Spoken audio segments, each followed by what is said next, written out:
to the session of the SPA's Complaints and Contact Committee. Firstly, I would just like to say that should I drop off, governance support team will let the attendees know, and the meeting will be paused until I get back online. I know that actually this morning is not looking too bad from a quorum perspective because we have Katrina joining us as planned, so that's good. But yeah, should I drop off, we'll pause the meeting until I rejoin.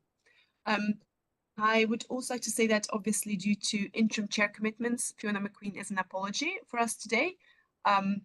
And Fiona, as the interim chair of the authority, has confirmed in writing her authorization for Chris Cregan to be appointed to this meeting as a substitute for her. Again, that's to help us with any potential tech issues and quorum issues.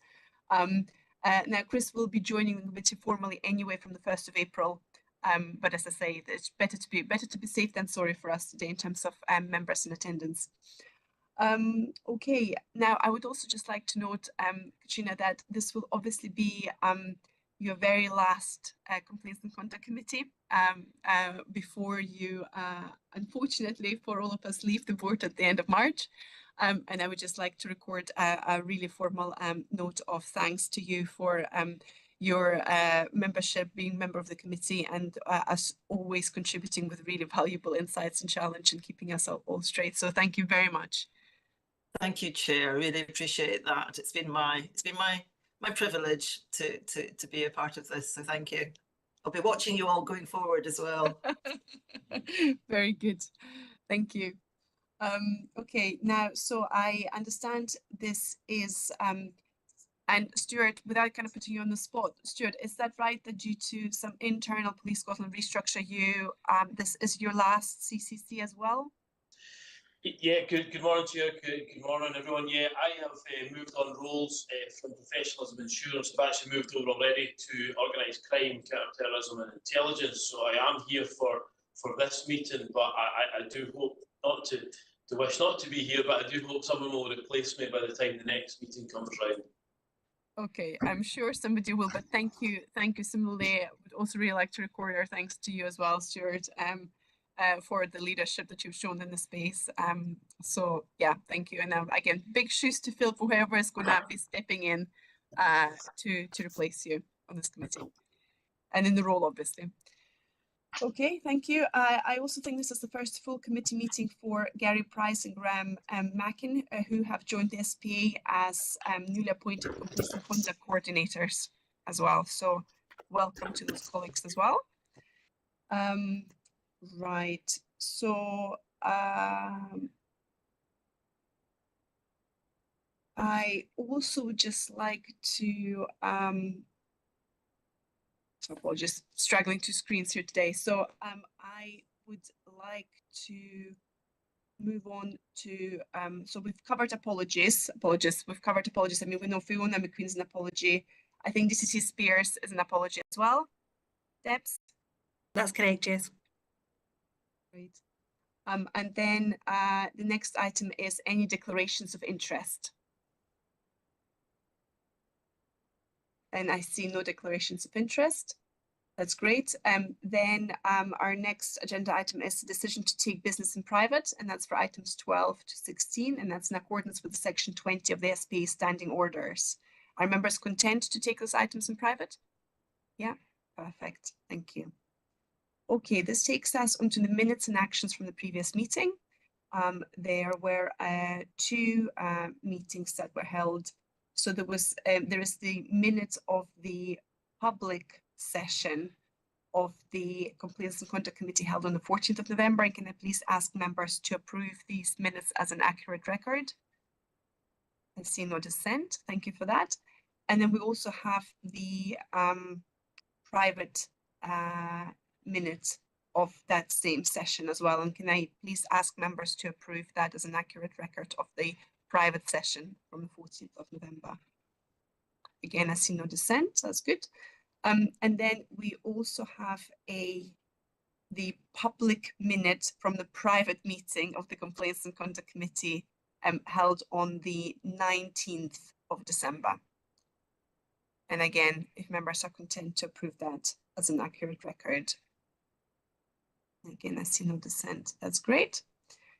Okay, so that enables us to move on to the action log and any matters arising. So there are 4 actions which are proposed ongoing, and I am not suggesting to discuss them. And then there is 4 actions which are due for closure. So, and maybe if we just very, very quickly step through them, if that's possible, particularly if I can find the relevant window on my screen, which is proving to be a bit of a challenge. Just a second, if you just bear with me. There we go. Right, so there were a number, so the first one which is proposed for closure is the one from the November meeting, so it's 2026 1411. And that relates to the update provided to us around the PERC 6-stage process audit and on. Yeah, so it's the PERC 6-stage audit. And we have an agenda item 6 where we have a specific paper on that subject. So that's proposed for closure. I suggest we cover agenda item 6 and then we agree to close the action if members are content with that. And similarly, the next action that we've got proposed for closure is also a progress of Operation Glade. And we have a paper under item 7 for that. And again, I propose that we, when we get to that agenda item at that stage, we discuss if we're content to close the action, if that's okay. And then we've got 2 actions which are also from the November meeting, which is the action 6 and action 8 in relation to the committee annual report, where we have published the annual report with a caveat. So that's proposed for closure, and just checking if members are content with that. Again, I see no dissent, that's good. And then work plan as well. It was around the timing of annual reports, and there's an explanation provided here that some of the timing of the annual reports is kind of out of our hands, but otherwise regard is being given to distributing the big reports throughout the year as far as possible. And again, as proposed for closure. Are members content with that? Yeah, okay, good. Fabulous. This enables us to move on to the next agenda item. So there were no decisions taken since the last meeting. And Actually, I think Chair, sorry to interrupt. There was a decision there. It should be in your speaking notes. Members agreed a determination on 2 senior officer matters on the 19th of December 2025. So it's just to note that it's no decision required. Yes, that was part of a private session of the committee. Yeah, absolutely. Yes, and yes. So we held the committee on the 19th of December. We made a determination on 2 conduct matters in relation to senior officers. Decisions were made, absolutely, and I think yeah. Thank you for that, Debs. Thank you for keeping me on the straight and narrow with that. And we've approved the public minute of that as well. So the public minute is available. It's in the pack. Good. Thank you. Okay. Sorry, and Darren's corrected me as well. It was around complaint. It wasn't contact, of course. It was matters related to complaints against senior officers, not contact matters. Thank you, Darren, again. Okay. Right. Police, Scott, so that takes us to agenda item 3, and that is our standing item. And at this stage, I will pass over to Stuart, to yourself, I believe. Yeah, thank you again, Chair. I will maybe kick things off just as a bit of an introduction to this, and I'll hand to Helen to get into some of the finer details of the performance data. I think what we've seen again, this continues in the fact we have seen a decrease in complaints from last year. We are still sitting particularly high over the last 6 years. However, we are seeing that decrease going forward. The bits that I'd probably just pick out just now is the stuff that we are working on is the fact of the frontline resolution, how that has decreased slightly, and we're something that we're looking to engage. And there's a bit of work ongoing with engaging with sergeants and inspectors and frontline policing in order that we can, remind the opportunities of what can be done there to quite often resolve matters before they escalate. So that's something that we're keen to try to address and change that of being only 49% of frontline resolved.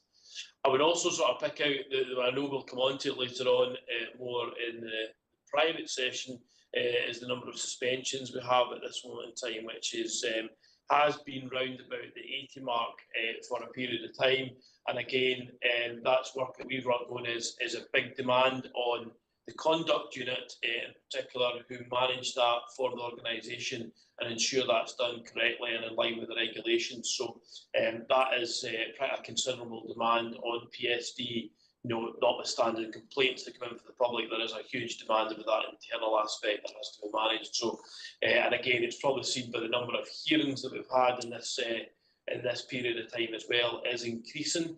And that's again something that we are keen to make sure that we bring a resolution to these matters as quickly as possible for subject officers involved, but also where there are occasions members of the public required as witnesses at hearings. It's extremely important that we carry out that work timelessly, but also within the regulations and bound with what we're able to do. So there is a lot of work ongoing in that space just now regarding how we are able to manage that a bit quicker, making sure with appropriate people trained. So I would say that is although the complaints aspect, I know we'll come on to later on when we speak about Glade, but actually I can't lose sight of the fact is the pressure that we have in relation to demand for those that are having to go through a conduct, either misconduct, gross misconduct hearings or misconduct meetings, is a significant demand on the department.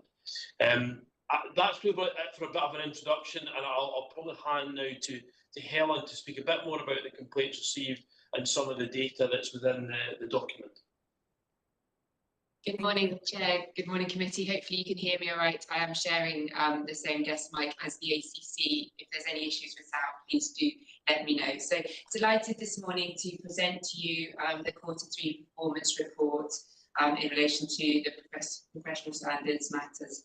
As the ACC has said, I would just like to emphasise about the volume of work that's being progressed within PSD team at this time, and that's across the full range of matters that we deal with, where we're seeing increases of demand and real complexities in relation to some of those matters. I am very aware of the impact that then has on people, and in particular the impact and the backlog of unallocated complaints on members of the public who have raised their complaints, and as such we are working hard to address those unallocated ones whilst continuing to manage the incoming matters and complaints. Of note, I would just like to highlight that we have over the 3 quarters been focusing on our initial response to complaints about the police, ensuring the role of the National Complaint and Resolution Unit, the INCARU unit, who take part in the initial triage and assessment of complaints when they come into the police.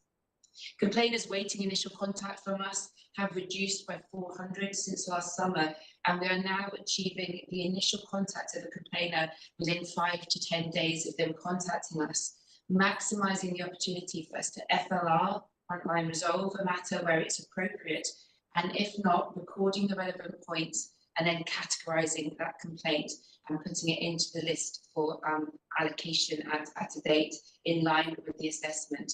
What I would highlight is that we don't clearly pull out any threat or risk in relation to any complaints that are raised to us, and we maybe go into a little bit and deal with that, and then then following on from that, if the complaint still needs to be investigated, we'll go into that unallocated queue in relation to waiting for investigation. Clearly, we'll talk about that more under the upgrade, but I did want to highlight the work that's been done in particular around that initial point of contact with those that raise that complaint, and we'll talk further about how that's been achieved later on in the agenda through the staff and the restructuring of the team. Now to dive into the performance report that's been provided to you, and again I assume that the report has been read, so I will just pull out a couple of the high-level points that I wish to cover, and then very happy to take any questions from committee members. So as the format of our report follows, on page 1 is the preventions activity, and we continue to take opportunities through the standard and our gross misconduct outcomes to make sure that we can prevent and raise awareness on these matters. Of note, the standard, which is included in your appendix, did focus on common reasons for complaints being raised, with a focus on raising awareness, prevention and early resolutions, along with clarity of role and responsibilities. And again, the misconduct outcomes that we've shared within the appendix, as I know the committee will be aware, clearly these looked at where matters have breached the standards of professional behaviour, the standards of professional behaviour in relation to misconduct matters that are separate and assessed differently to criminal matters. And as such, work through and we provide the anonymous detail of matters to help raise awareness and understanding in relation to that, looking at that from the misconduct perspective as opposed to any criminal perspective within that. On that page 1, it also mentions the Police Ethics Conduct and Scrutiny Bill and the work that's ongoing in relation to that. And again, I know that there's a paper later on the agenda about that. Moving on to the dashboards and the summaries on pages 2 through to 5. Just to highlight, clearly we give you the high level numbers in relation to the volume, which is showing an increase across all areas. Our gateway referrals at the same time last year were sitting about 200 less than what we've received this year, and we're also seeing an increase in our referrals through to ACU of 30 increased matters. Also in vetting, almost 2,500 matters more through vetting applications this year, and also in relation to our conduct matters, which I know we'll talk about further, the ACC touched on, but an increase to 91 in relation to matters under investigation this year to date within the misconduct side, which was an increase from 52 this time last year. Moving on in relation to the dashboard, on page 3, to give the summary in relation to the key points, which are then explored further within the report as it moves through. And in terms of the executive summary, I would just highlight the 94 CHRs that have been progressed year to date, which we're seeing an increase in relation to the handle to a reasonable standard, sitting at 64.2% there, and just highlighting that it's 1.8% of complaints dealt with so far have been subject to a CHR consideration within that. Moving on to a little bit more of the detail on page 5 and the complaints received to date. As the committee are aware, and as I've reported at previous committees, the numbers presented in the report are on the date that they are taken off our systems and can be subject to change. Whilst on the report, it shows in relation to 5,137 complaints received year to date. Having rerun these figures last week, as of the 18th of February, we are now showing that in fact it's 5,368 complaints that have been received through to the end of Q3. So that's an increase of 231 complaints that should be now showing within those 3 quarters in relation to that. This there represents a 2.8% decrease on the previous year to date, but maintains the 4.3% increase in relation to the 5-year average, which, as the ACC touched on, just shows that high volume of complaint that we have been receiving over the last 2 years. The refreshed figure for this year does give us the second highest volume of complaints received year to date over the last 6 years in relation to complaints that have come in, with only 2023-24 exceeding in terms of that volume. Of the 2,536 complaints have been FLR'd during the year to date, which is a decrease on the 52.1% in the previous year to date, but we will have further opportunities as we continue to work through unallocated matters to see if an FLR would be a suitable resolution at a later date in relation to those, so that figure may be subject to change.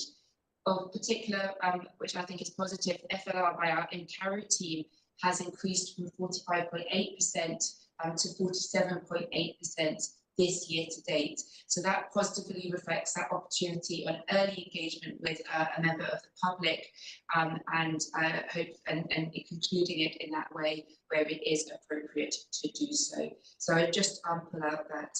The report then goes on to talk about some of the areas where we have seen some of the increases across the divisions. I don't intend to go into any more detail in relation to that. I would just highlight the chart on page 6 in relation to chart 3, just given the details I've given you about the increase in the 231 complaints. Clearly, we would see that chart, the final figure, being of a higher level now within that, and that will clearly be refreshed in future reporting into the committee.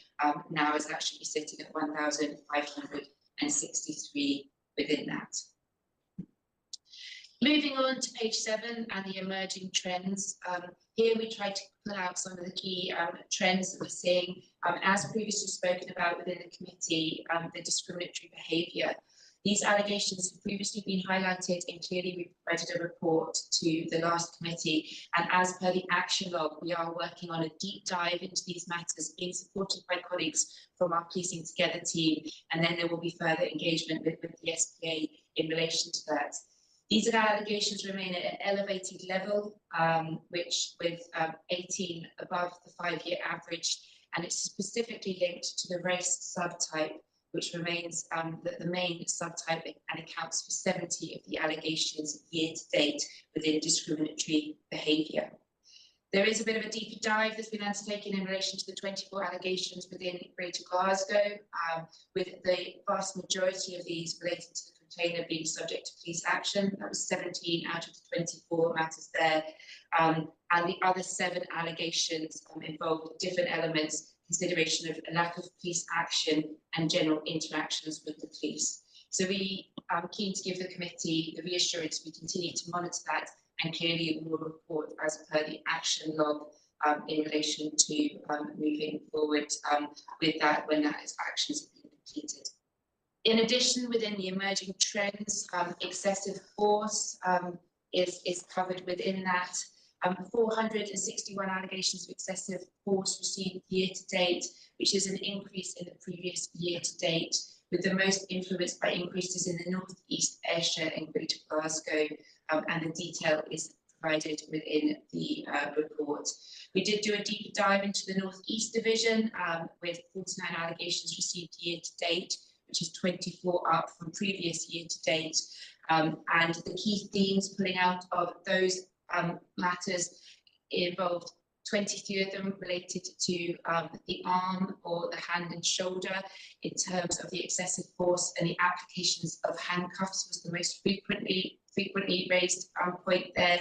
There was then 20 that related to the body in general, which was being sort of pushed by use of excessive force by officers, was the most common one within then. And then there was 9 that were unspecified. Where it relates to unspecified, that's primarily because there are incidents where the complainant has disengaged, but clearly we still record that matter in relation to that overview picture of excessive force. Sticking with emerging trends, assault allegations, while they are at an increased volume year to date compared to the 5-year average, 7 over, it is relatively closely matched when considering the volume increase in the previous year to date in relation to that. So it does seem that volumes are now kind of levelling off in terms of the average volume using the 5-year baseline in relation to assault matters.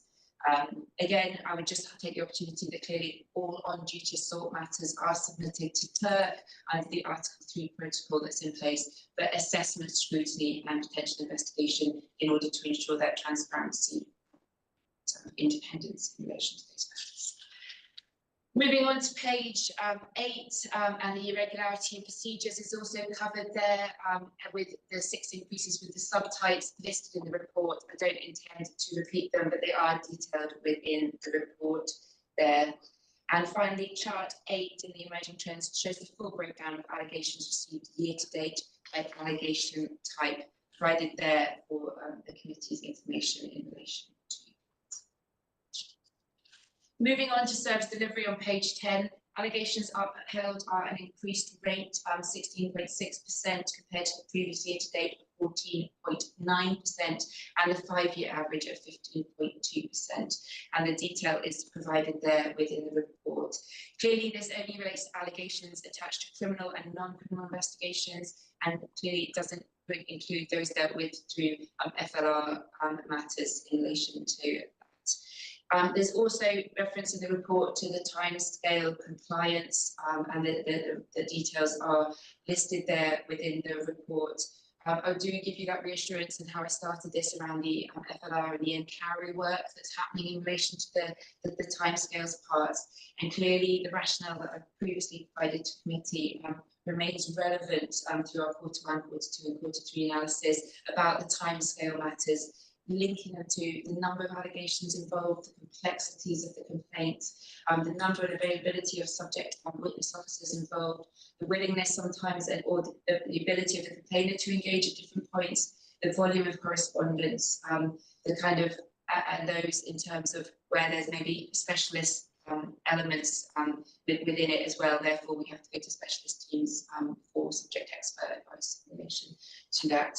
But clearly, the continued high demand that's been mentioned obviously also contributes in terms of the timescale.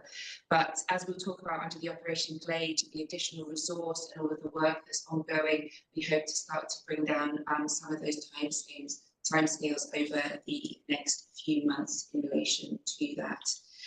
Of note within the report as well, it references the 70% of CHR learning points issued. I have had my team refresh that today. It now sits at 92%, which is positive in relation to the work carried out in recognition of those learning points. And that was purely because of the timing point when the report was prepared in relation to for the committee.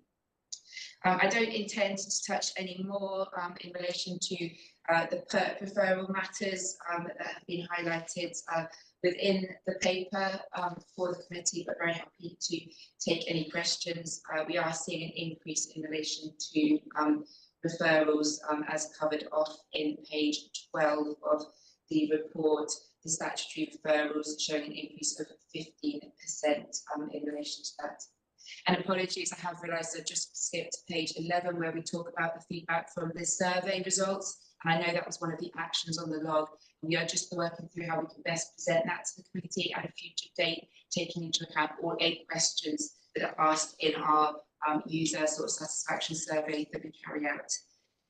To conclude, the conduct unit data is provided there within the report for the committee, and I know that the ACC has spoken about the volume of suspended and restricted officers in relation to that, and also just the increase in matters that we're seeing taking through investigations. The timeframes again are provided for the committee's information in relation to the conduct unit, and also the duration of the matters that we've got ongoing in relation to when the Regulation 10 was initiated within those matters.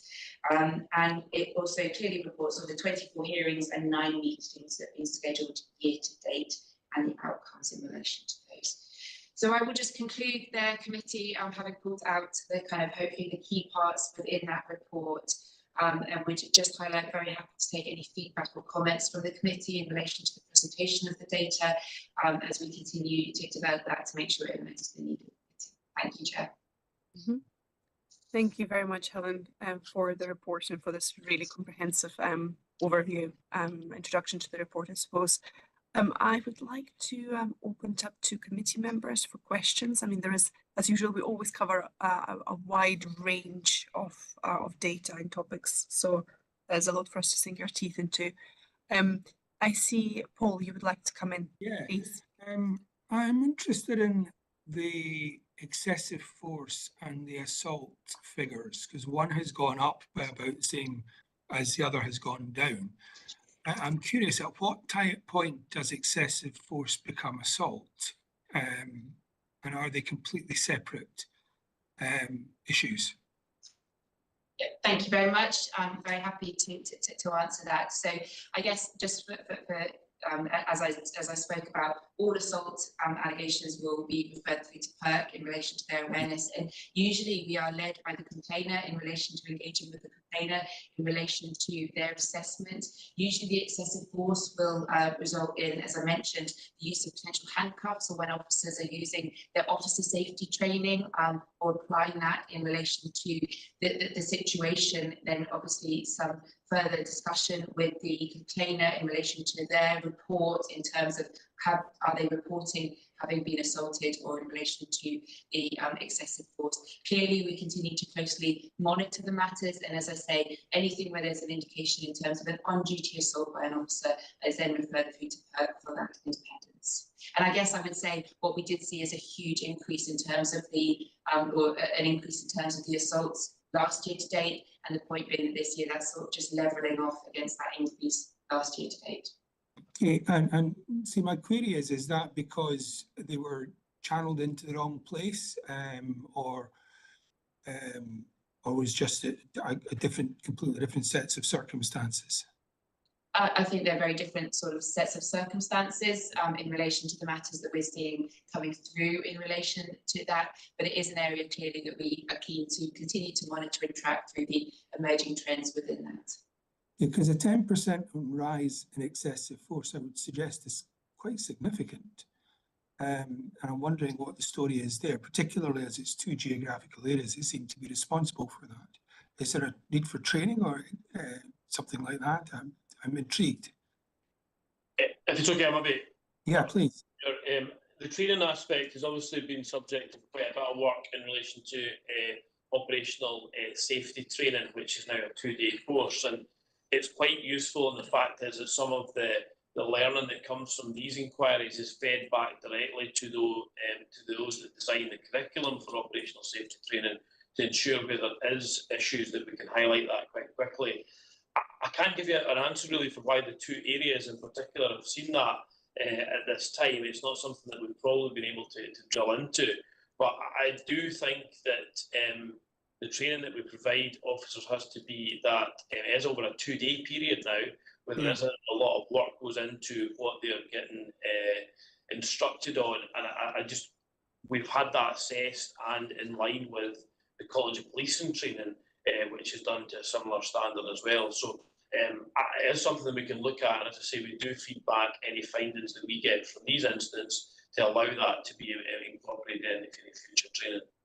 Yeah, because I would imagine allegations of excessive force, you would get a spike in if there was a big event happening and you were having to, arrest a significant number of people all at once, and you will get some allegations usually then. But I don't think there's been a major event in the Aberdeen area or in the Ayrshire area. So that's why I'm curious. Yeah, no, and it's certainly something that we would, go into each individual case. It could be down to that application of handcuffs, etc. And you're absolutely right. You may see a spike in these where there is some sort of disorder, where you may see that that's been highlighted. But it's not something that we're aware of this time. But it's one that we can certainly have a look at. Thank you, Chair. Mm-hmm. Thank you, Paul and Stuart and Helen, for that. I see Katrina, you'd like to come in.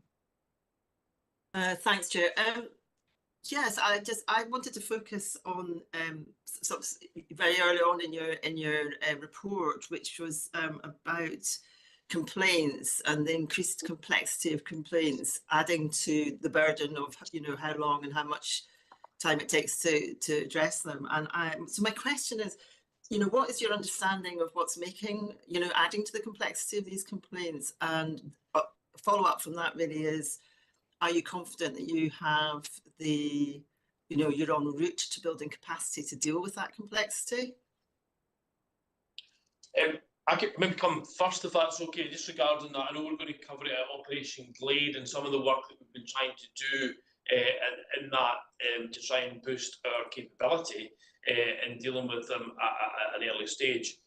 What I would say is that, although, and it's very worthwhile stressing just now, is that unallocated number of non-criminal complaints, which I think is what you're asking about, is that although that may seem that they're unallocated, it doesn't mean unactioned. And the fact that every one of those complaints have been subject of that initial assessment by the National complaint resolution unit, looking at that assessment of threat, risk and harm. Is there an immediate opportunity for us to take action? And I think when we get to Glade, Helen has an example of where that's really kicked in quite quickly. I do think that so they are not unactioned, i.e. that there has been some sort of assessment done to them. The complexity part of it is where there is a number of different factors that we see now, how things are reported in. And I do think we are seeing more different aspects to complaints that maybe more than one theme that adds to that complexity over a period of time.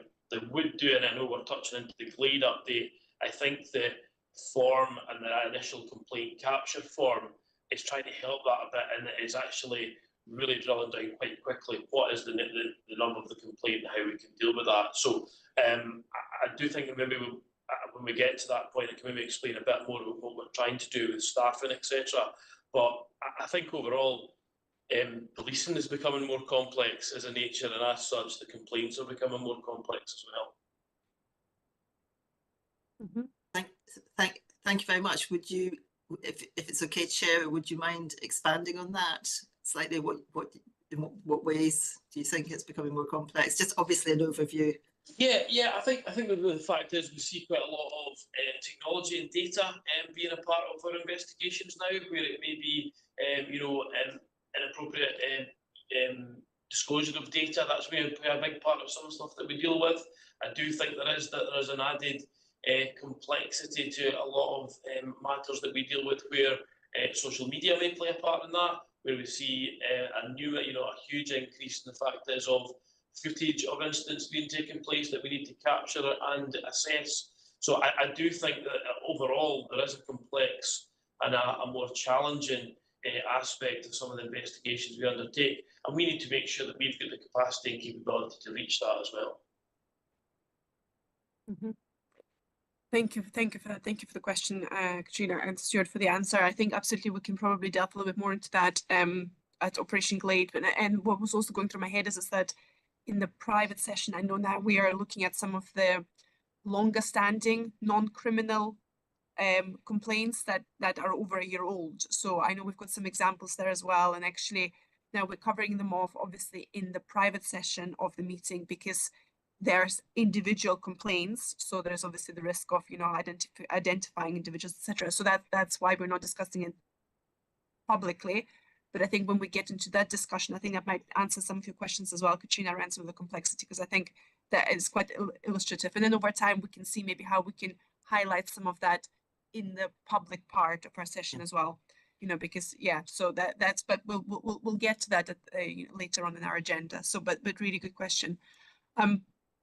I mean, from my perspective, as I said, there's a lot of data. We are, I think we're now at a stage where we're getting a really good overview in terms of what are the trends, and really welcome that sort of the deep dive into the discriminatory behavior allegations. Again, looking forward to seeing that more detailed analysis. I think it's just really quite valuable, where it's not just complaints, but we're also, as I say, looking at the policing together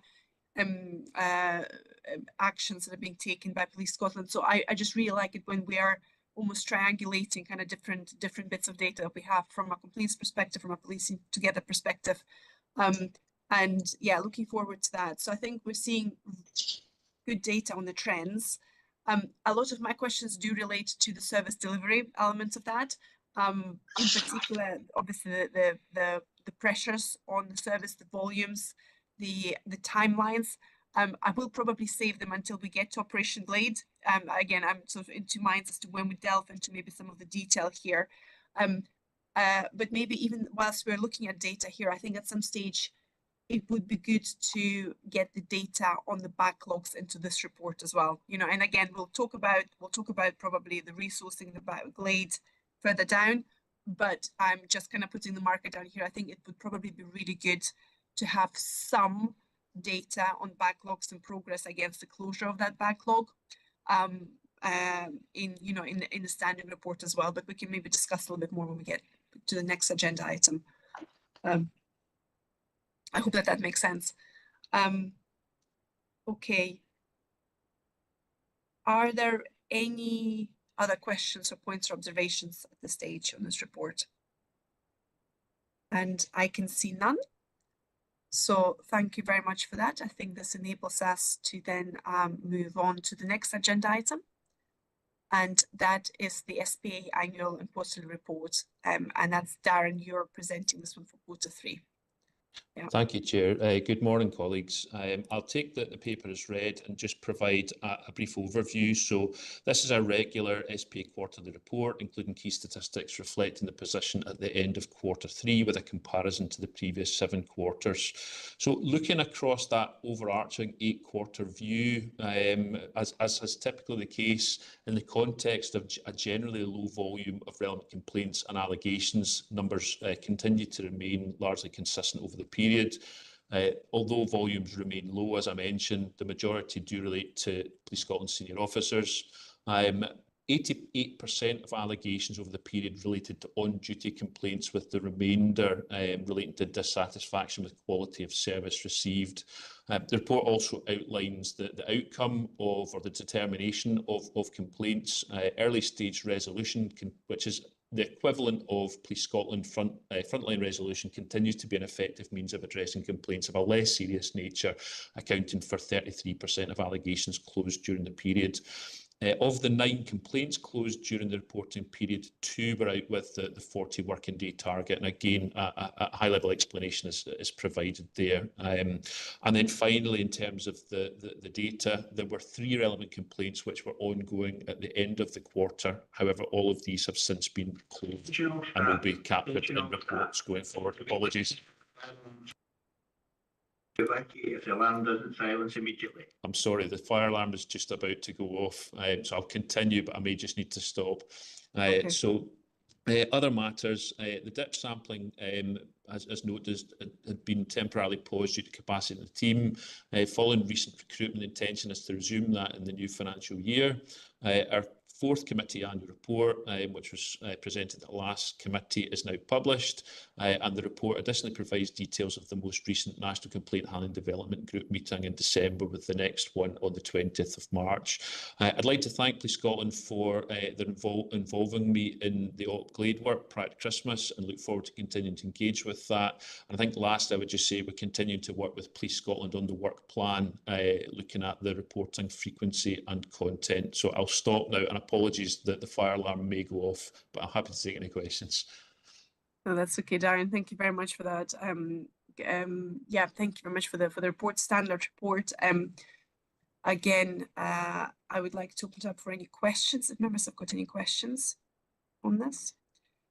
I feel like there is no surprises as such. Again, what we're seeing is that because the volumes overall are not particularly high, it is. I mean, Darren, please correct me if, you know, I think it's probably difficult to kind of draw any sort of really trend analysis from just due to the low number of cases that we're seeing. Is there anything that you feel has materially changed or shifted over the last quarter in terms of anything that we have seen? No, I don't think so. I mean, I think given that the low volumes we tend to receive, and recognising, I suppose, the range of complaints that the authority is responsible for. So it includes Police Scotland senior officers. Mm-hmm. Fire alarm. Yeah, sorry, I thought it had stopped. It includes Police Scotland senior officers, but also complaints about the SP itself and the SP staff within the corporate and forensics functions. So actually, with low numbers and I suppose that scope of complaints that we can deal with, actually they range quite considerably. I mean, I think, yeah, that's probably all I can say, really. I'm happy probably at a future point in time.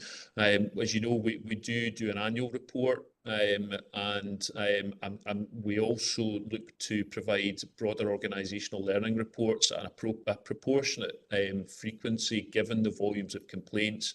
But we will be bringing back a report in the future where we can look kind of longer term to see whether there are any kind of broad trends. But certainly in the immediate 8-quarter period, I would say nothing of note.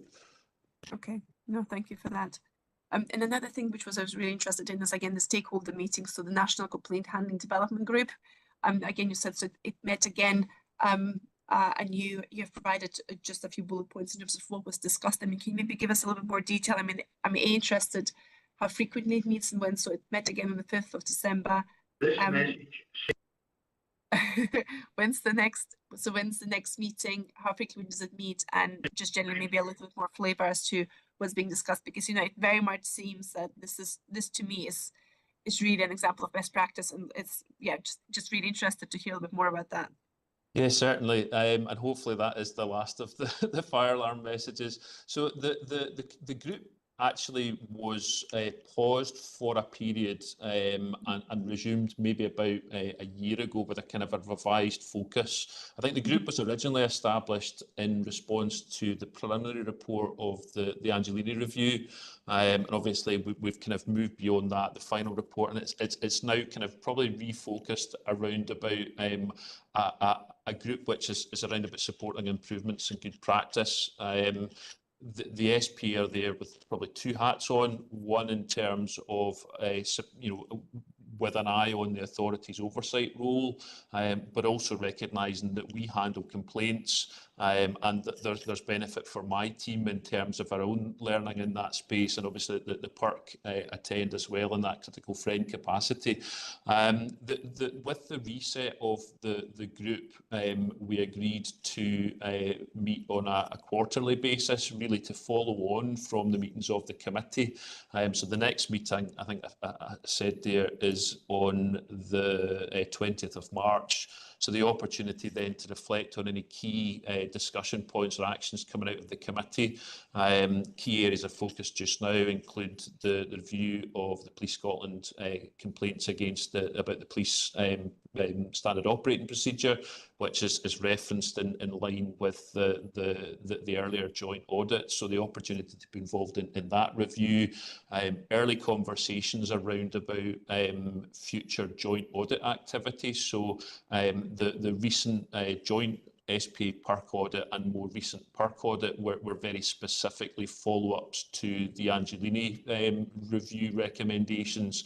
What we're looking to do kind of beyond looking at those is really what is the audit landscape going forward in terms of what Police Scotland do, the PERC SPA, and opportunities for joint audit, really to ensure a proportionate, balanced, focused approach. Other areas include OpGlade, as well as my involvement in OpGlade itself. The Complaint Handling Development Group also provides an opportunity for discussion on things like, for example, the development and testing of the new complaints form. So I was grateful to be involved in that. I suppose most critically recently has been the opportunity to engage with other bodies. So we've had engagement with the Pony, we have had engagement with the Scottish Public Services Ombudsman, and most recently also with the IOPC. So that's been hugely helpful in terms of being able to kind of benchmark the approach that's in place in Scotland to identify any learning, and also I suppose building networks as well going forward in future. So hopefully that's helpful, and yeah, we'll continue to provide the update here, but also happy to provide any more detailed briefing as required. I don't know if colleagues on the call from Police Scotland or PERC want to maybe add anything just to supplement what I've said. Okay, thank you for that very much, Aaron. Very, as I say, very interesting. I think sometimes there's a tendency to reinvent the wheel to a degree. So I think these SEPA collaborations are really, really good in terms of sense checking and really learning. And somebody somewhere might have already had the same problem, thought about this, etc. So no, I just really welcome it. I think that's really good, and really pleased to hear that it is meeting on a quarterly basis. So good, and that you're obviously deriving value from that. Excellent. Thank you for that. I see no further questions or comments for you on this agenda item, so thank you very much for that. And this enables us to move on to agenda item number 5, which is the PERC report on the Police Scotland handling of complaints investigations. And I believe we've got Ilya with us again, so welcome Ilya, over to you. Morning. Morning, Chair. Morning, Committee. I'll provide some highlights from our Q3 update report in relation to the complaints. The committee will see that the level of the CHR applications have been steady, very similar to Q2, the previous quarter, and the same level as Q3 in the previous financial year. In this regard, you'll see the report mentions that in terms of the new resources that's started within the PSD, we're yet to see an increase in the CHR applications. I have no doubt that it will come through in due course, but I think we need to bear in mind that this morning, today, my team is providing a training input to the new recruits. So we're hoping in the next few months we will see the new PSD recruits starting to make a real difference in terms of the backlog of the outstanding complaints.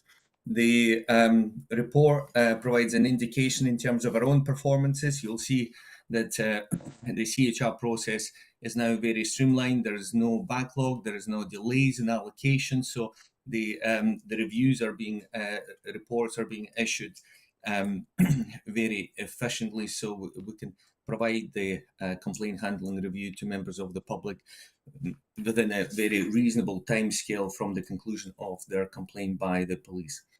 In Q3, we've seen some delays in terms of provision of the complaint files. Primarily, I think that was caused by some staffing issues within PSD admin team, but that has stabilised in January, so I think the issue is resolved. The average timescale went up to 9.5 working days. The additional requests for information have decreased slightly, down by 12%, so that's reassuring. Some work has been done between with PSD colleagues just to make sure that the complaint files are as complete as possible. During Q3, we issued 34 CHR reports, similar to Q3 in the previous financial year, and we also issued 25 discretionary decision letters. Overall, our findings are that 64% of the complaints we reviewed were handled to a reasonable standard. The report provides a summary of the recommendations made. In total, 40 recommendations were made, and the committee will note that by far the most significant category is insufficient inquiries, which I think comes to just over 50%. There is a general breakdown of the learning points issued by the PSD areas in the report, and also we highlighted the outstanding organisational learning points that were issued sometime in 2023. So there is ongoing liaison with the PSD to make sure that those are implemented. And that probably concludes the summary of my part of the report. I don't know if the committee would like me to pause or whether you would like to move to the next session. Thank you, Ria. Just to check if there's any questions on the section of your report. Again, it's a relatively standard report. I think the assurance I'm taking from this is that everything is roughly in line with previous trends. I'm really pleased to hear that you are planning for Operation Blade making a difference. So it's in the sense of there will obviously be a knock-on impact potentially on the level of complaint handling reviews that you will have to conduct as more and more cases are being closed and letters obviously being issued to the complainants. So that is really good to see that you're effectively planning for it. Are there any questions from anybody on this part of your report just now? And I can see none, so really happy for you to move on, Ria. Thank you. Morning, Chair. I can take over from Amelia if that works for yourself. Of course. Apologies, Raymond. Yeah. No worries at all. So I'll stick to the highlights. I'll take the document as read if that is okay with yourself and the committee. So the highlights in this document, as they are set out on page 2, relate to 206 referrals from Police Scotland in the last quarter. 2/3 of that, 206 relate to Police Scotland, which is 132, which although it's down from the last quarter, we're seeing an increased trend when we look across the piece. So that is continuing to be the case, and no issues in that, the quality that's coming. In terms of the other areas where we're seeing a change is incapacitating spray, whilst it still remains the most common type of referral. it has decreased from the previous quarter. Again, no reasoning for that. It may just be just operational factors in relation to the use of that particular tactic. Tasers, again, we're seeing an increase there, but as has been well versed across this committee and elsewhere, the rollout of that tactical option has increased, and we see that knock-on effect with that, so not unexpected in that regard. The area around about death following police contact and serious injuries, we had those referenced there in the last quarter, and one firearm presentation there as well. Nothing of note to report back in relation to these, as expected in terms of the quality coming from Police Scotland and good working relationships in that transition of these referrals over. In relation to the recommendations, which is a piece of work we've very joined up on recently in terms of the sort of learning piece, it states there 5 recommendations in Q3, with one recommendation outstanding that relates to the last one on the document there. I can say now that since this document was shared, that has now been completed, so all are now concluded in that regard. Moving on to the joined up piece, stakeholder engagement in the back, there's a significant change, as the committee may be aware, in the law of corroboration, following a number of Lord Advocate references in regard to that. That will have a significant impact on the capacity of the investigation side in the park. Now, that will relate to Article 3 matters, are essentially Crown directed, but obviously emanate from Police Scotland, assault matters in general. That will be significantly up on where it's been because of the changes in the laws of corroboration. Means that a significant proportion of these will now go to full investigation. As you're aware, we have the two parts of the process, the assessment phase, which is an investigation in its own right, then move to the enhanced investigation. That first phase will diminish significantly now, which will see us dealing with a significant chunk of full investigations. So that has an obvious knock-on effect in that regard, and obviously not only for the park, but I'm sure for Police Scotland, because we have to harvest information from there as well. So possibly not to dive into the detail in this committee, however, it's just for an awareness that there is that significant growth in that particular area, which will impact in both organisations and their operational function around that. It's obviously come from a change in the law, so it's not something that we can influence. It's essentially found us and we have to react. Moving then through the highlights there, body-worn video, that's been well versed as well. We've had some engagement with Police Scotland round about that and attended an event last week in relation to that, and understand that will roll out in the coming months, but we have been engaged with the SOP and informing our thoughts into that, which was welcomed. Training, as always, ongoing engagement with Police Scotland and Park regarding training on both sides, aligned to what Elia says there. And the other piece of work that's still ongoing, which will be further impact when the PECS bill is enacted and the various stages that have been implemented, as a memorandum of understanding. We've been developing that along with Police Scotland, and we still await a response to that as we get to the standing position where we are just now, but we're absolutely aware that will require further development when the PECS bill comes into play. So an ongoing piece of joint work there as well. And finally, just a thank you, I suppose, to Police Scotland.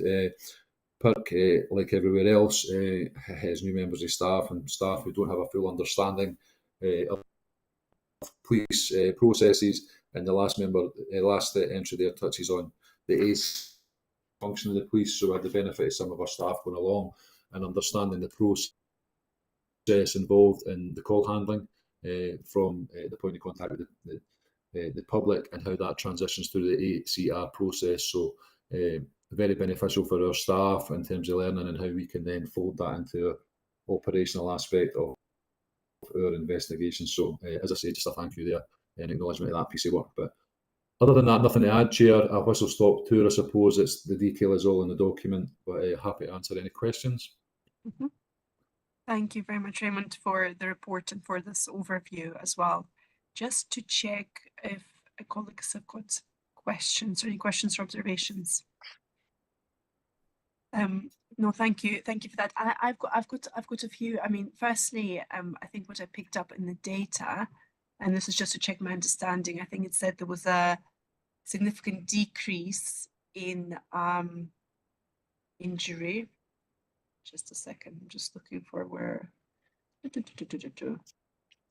was a significant quarterly decrease, at least in serious injury and police custody referrals, and a lesser decrease in serious injury following police contact. So I think, I mean, just to note, I suppose that is good. Always looking for sort of trends that indicate that kind of move in the right direction.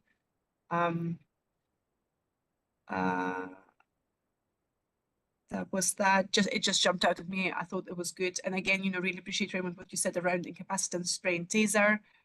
Again, we knew that with an increased rollout of tasers, there was going to be more instances of presentation of tasers, not necessarily sort of discharge of tasers.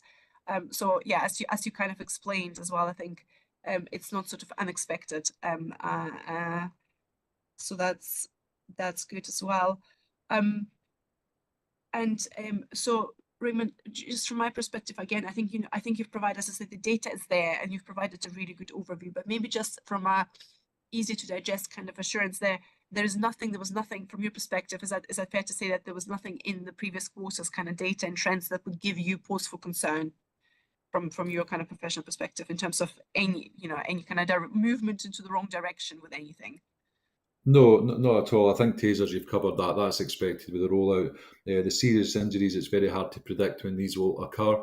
You know, it's very spontaneous when they could occur. So again, there's nothing that would cause us any significant concern in that regard.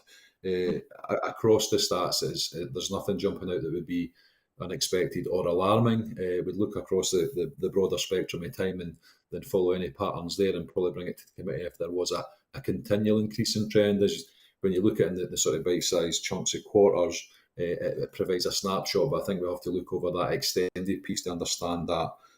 But nothing I would wish to bring the committee just now.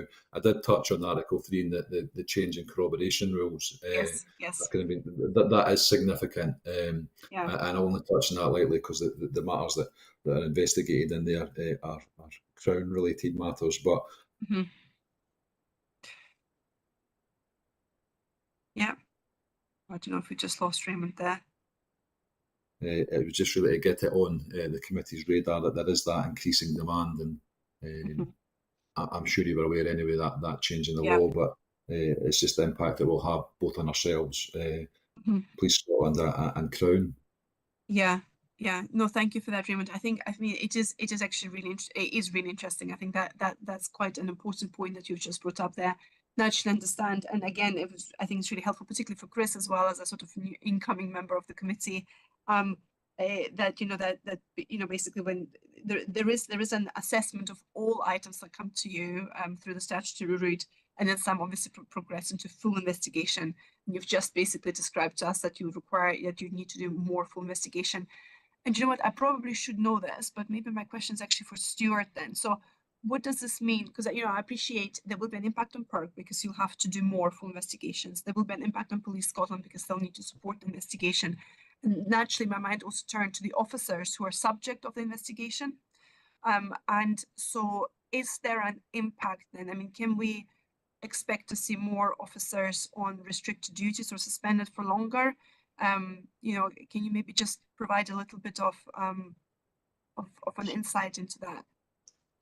Yeah, thanks, Chair. I think and the fact is that the part of corroboration is going to change slightly, and there is that obviously Lord Advocate's reference to say what will be corroborating offences. That may be a result, and the fact is that you have more officers who will be subject officers. I think we need to expect that.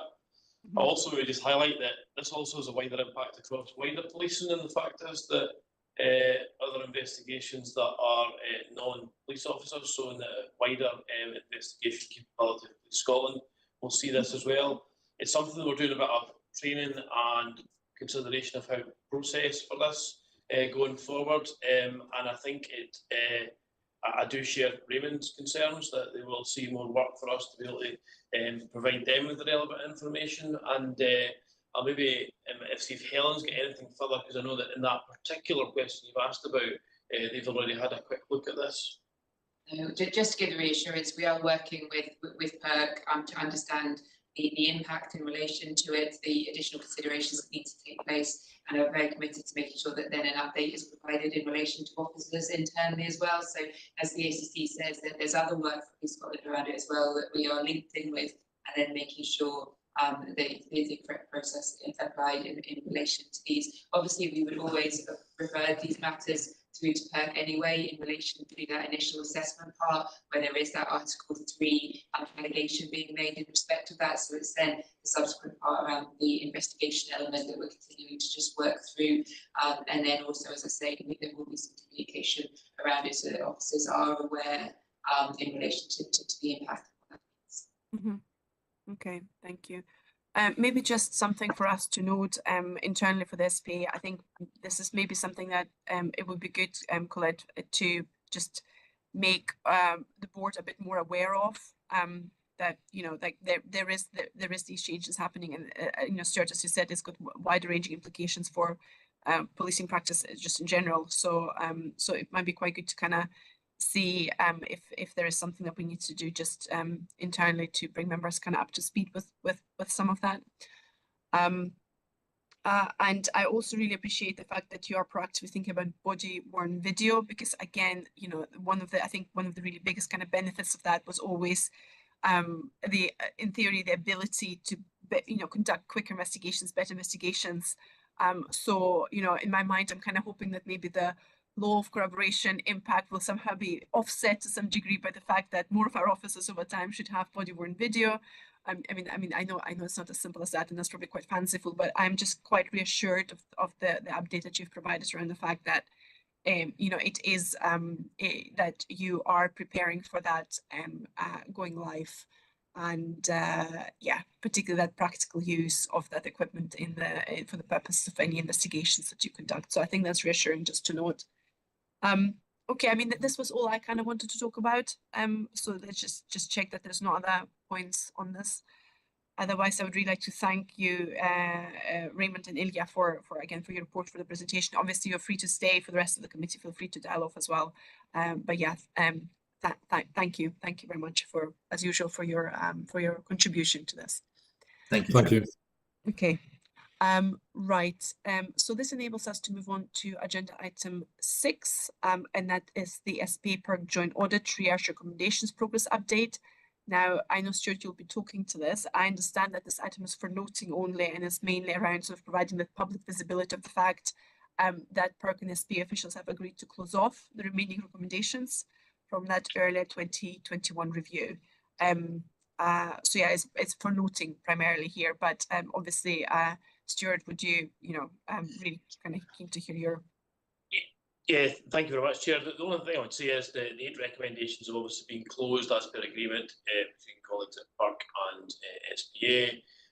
And the part that really is outstanding for us to make sure that we incorporate all these recommendations is an upgrade of the standard operating procedure for complaints against the police, which is being worked on and will incorporate this. The actions are already taking place, but that will then formalise it in our processes. Okay, thank you for that. Right. I think if I can maybe just add as well, I think this was on the action log, but there was also a second action on there regarding the 6-stage audit, which I don't think was on the agenda. And I wonder if it would be in order just to bring Helen in, who's got an update on that part as well, just to deal with that at the same time. Yes, please. Thank you. Chair, thank you for that. And apologies in terms of the update that was provided against the action that did relate to the 6-stage audit, which is obviously another audit which is ongoing, and progression is being made through that audit. So this audit was concluded in July 2024 in relation to looking at the 6-stage complaint handling process. The audit had 10 recommendations within it. And just to provide the committee with an update, that we have been engaging with PERC and SPA, and PERC are content in terms of the closure of recommendation 1, 4, 5 and 10. So 4 of those recommendations have now been closed, and we've had discussion is ongoing in relation to another 4, and that we hope in the next 2 months we'll see a conclusion of those. And the final 2 recommendations have an interdependency in relation to the upgrade to Centurion, and the system that we operate there, which is due to take place in later spring, early summer. So hopefully that provides the committee with some reassurance in terms of the progress through, and I'm happy to provide a written update for the next committee if required on those, but we are working through those recommendations. That's great. No, thank you. Thank you very much for that. And thank you, Stuart, for the update, and Helen as well for this verbal update as well. I mean, our members contending that maybe we just keep that, the proposed action open until we have the update at the next committee. Helen, yeah? Yes. Okay, that's great. So we're just carrying this forward to get that the 6-stage process audit update. Okay.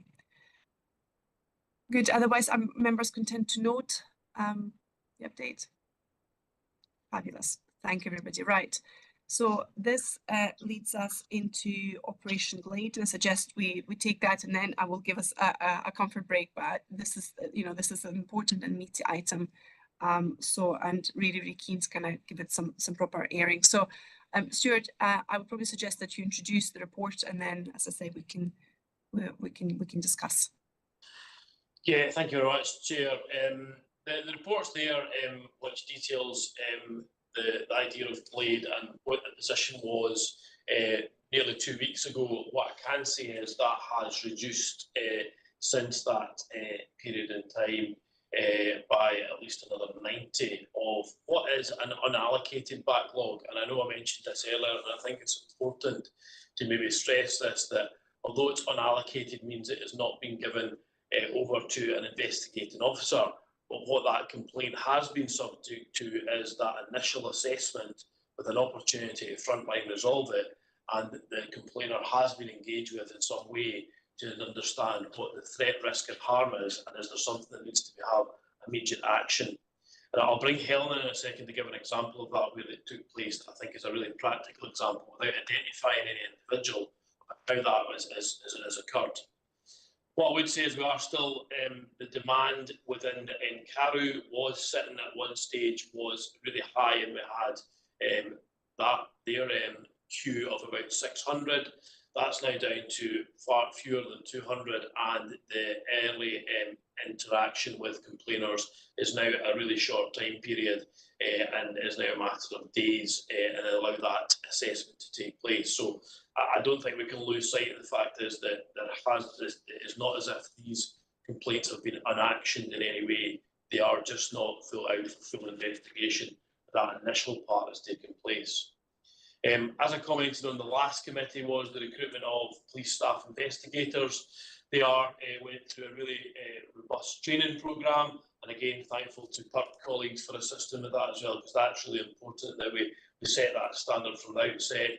And we've made a decision, and the fact is there is no point in deploying these people into what is a crucial role until we are satisfied that they're the appropriate training and meet the standards that we're going to require to take this forward. I think that also the fact is it's about us flexing resource. I've already commented on there is a huge demand within PSD across all its functions at this moment in time, and that's something that the team, the senior management team within there, continue to do on a daily basis to flex resource to try and cover that. I think the fact that we also spoke, and I know Darren touched on this as well, as you had a part to play in the revised complaint capture form. That has been now in place, and I think it is a step forward for us. I think it's too early for us to fully assess the impact of that yet. I think we need a bit more time to assess that, because you're only going in a very small snapshot of time. And I do believe, having seen what we took previously and what we now take, is that we can focus that on exactly what the issue is that someone is raising.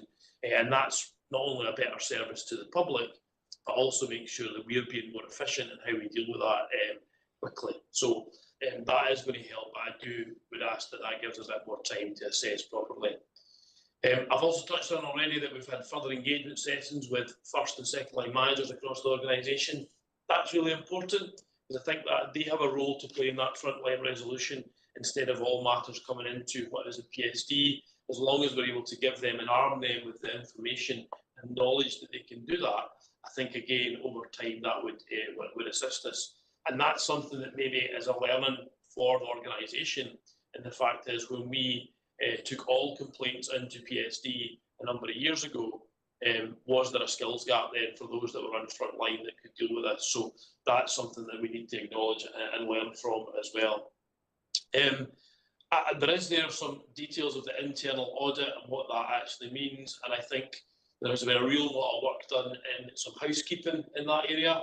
And the fact is, looking at what's still sitting there on Centurion, and you'll see there's a history at 2.7.3 about historical complaints that have been received that never actually closed off properly. So we're sitting there as being unopened. Again, that's about us making sure that we're being as efficient as we possibly can.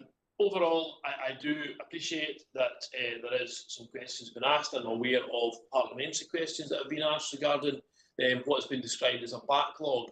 But I would come back to the fact that these are not unactioned, they're just not unallocated to an investigating officer at this time. So they have been assessed for threat, risk and harm, which I think has maybe been lost in some of the commentary that I've seen played out with this committee, is that it's not as if they haven't been considered or dealt with in the first place. It's just that they have to be further investigation. And to give that the due process as well, we've a duty to investigate it properly, and that's the time part that we're looking at. So if it's in order, if I can move past to Helen, first of all, just to cover some of the other sort of intricate details of this, and maybe that example that I spoke about as well.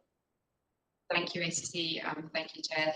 I guess just to give a little bit more of some examples to what the ACC has covered there in relation to it. Just to one case, and to give the reassurance around the sort of or the risk or harm in relation to any matters. And when they come through, they have that initial engagement and triage through the inquiry.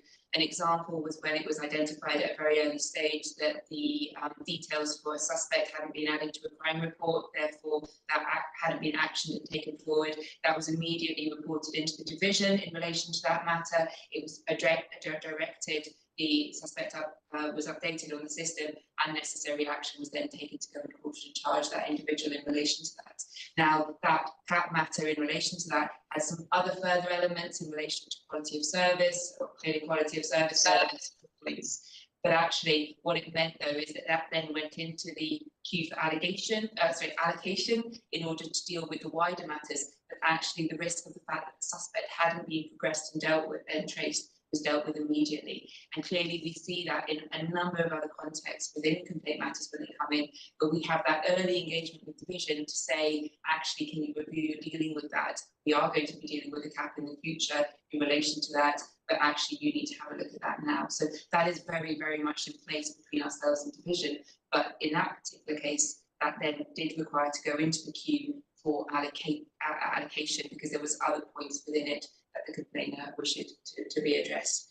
I would say, just to add a little bit more around the members of staff that have joined us with the civilian, with the staff investigations there, real enthusiasm and keenness I'm hearing from across the team there, but what we have realised is clearly for some coming in with no police background, what we need to do is make sure that they have a support programme in relation to the training and awareness in relation to that.